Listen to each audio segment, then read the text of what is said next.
যে খবরে শুরুতেই চোখ রাখবো, স্বাস্থ্য ভবনে ফের বোমাতঙ্ক। 24 ঘন্টায় এই নিয়ে দ্বিতীয়বার স্বাস্থ্য ভবনে বোমাতঙ্ক তৈরি হলো। ঘটনাস্থলে পৌঁছেছে বিধাননগর থানার পুলিশ এবং ডগ স্কোয়াড। ইমেলে স্বাস্থ্য ভবন উড়িয়ে দেওয়ার হুমকি আসে এবং তারপরে বোমাতঙ্ক তৈরি হয়। গতকালের ছবি আপনারা দেখতে পাচ্ছেন এবং তার 24 ঘন্টার মধ্যে দ্বিতীয়বার স্বাস্থ্য ভবনে বোমাতঙ্ক তৈরি হলো। ইতিমধ্যে ঘটনাস্থলে পৌঁছেছে বিধাননগর থানার পুলিশ এবং ডগ স্কোয়াড।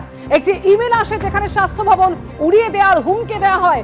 সন্দীপ সরকার রয়েছেন এই মুহূর্তে আমাদের সঙ্গে। সন্দীপ, ঠিক কি কারণে বোমাতঙ্ক তৈরি হয়েছে, কি জানা যাচ্ছে এই ইমেলের বিষয়? দেখো, তুমি দেখতে পাবে এই মুহূর্তে আমরা দাঁড়িয়ে রয়েছি স্বাস্থ্য ভবনে এবং এখানে বিধাননগর পুলিশের যে টিম তা এসে পৌঁছেছে। বিধাননগর পুলিশের আধিকারিকরা তাদের একের পর এক গাড়ি এসে পৌঁছেছে এখানে এবং পুলিশ কুকুর নিয়ে আসা হয়েছে, তল্লাশি চলছে স্বাস্থ্য ভবনে।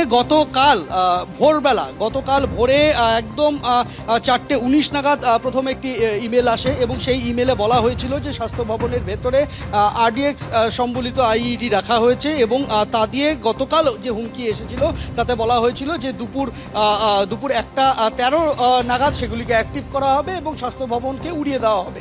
কালকে তল্লাশি অভিযান চলে, কিন্তু সেই তল্লাশি অভিযানে কালকে কিছু মেলেনি। তারপরে আজকে আবারও আমরা দেখতে পেলাম যে বম্ব স্কোয়াড এসে পৌঁছেছে স্বাস্থ্য ভবনে। বিধাননগর পুলিশের আধিকারিকরা এসে পৌঁছেছেন, পুলিশ কুকুর নিয়ে এসে তল্লাশি চালানো হচ্ছে স্বাস্থ্য ভবনে। স্বাস্থ্য ভবনের ভেতরে পুলিশের টিম তারা গিয়ে পৌঁছেছেন। আমরা দেখতে পাচ্ছি যে পরপর বিধাননগর পুলিশের যে সমস্ত গাড়িগুলি রয়েছে সেগুলি স্বাস্থ্য ভবনে এনে রাখা হয়েছে। পরপর বিধাননগর পুলিশের একাধিক গাড়ি এখানে এসেছে এবং সেই তল্লাশি শুরু হচ্ছে। এখনও পর্যন্ত আজকের ঘটনা সম্পর্কে যেটা জানা গেছে যে আজকেও এ ধরনের একটি হুমকির পরিপ্রেক্ষিতেই তারা তদন্তে নেমেছেন। যদিও এখনও পর্যন্ত এ বিষয়ে বিস্তারিত কোনো তথ্য পাওয়া যায়নি, তবে এখনও বিধাননগর পুলিশের টিম রয়েছে, ডগ স্কোয়াড রয়েছে, তারা ভেতরে তল্লাশি চালাচ্ছেন। কি ঘটনা ঘটেছে, কোথা থেকে আবারও নতুন করে হুমকি এলো, এই বিষয়টা জানার চেষ্টা চলছে। তবে স্বাস্থ্য ভবনে গতকাল যেভাবে তল্লাশি অভিযান চলেছে সেই তল্লাশি অভিযানের পরে কালকে কিন্তু কিছু মেলেনি।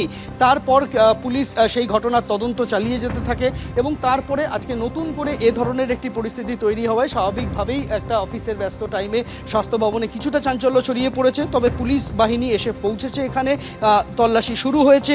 গতকাল যে মেল আইডি থেকে এই হুমকি মেল এসেছিল তা যেমন পুলিশের র্যাডারে রয়েছে, তার পাশাপাশি আজকেও এই ঘটনা প্রকৃতপক্ষে কি হয়েছে সেটা জানার জন্য আধিকারিকরা এসে পৌঁছেছেন।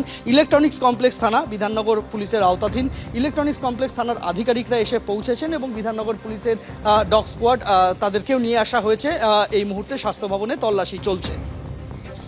একেবারে গতকালকের পর আজকে ফের ইমেল এসেছে এবং যে ইমেলে স্বাস্থ্য ভবন উড়িয়ে দেওয়ার হুমকি রয়েছে এবং যে কারণে বোমাতঙ্ক তৈরি হয়েছে স্বাস্থ্য ভবনে। এই মুহূর্তে যে ছবি আপনারা দেখতে পাচ্ছেন, ইতিমধ্যেই তল্লাশি শুরু করেছে বিধাননগর থানার পুলিশ এবং ডগ স্কোয়াড। গতকালও একইভাবে তল্লাশি চালানো হয়, কিন্তু গতকালও তল্লাশির পর কিছু পাওয়া যায়নি।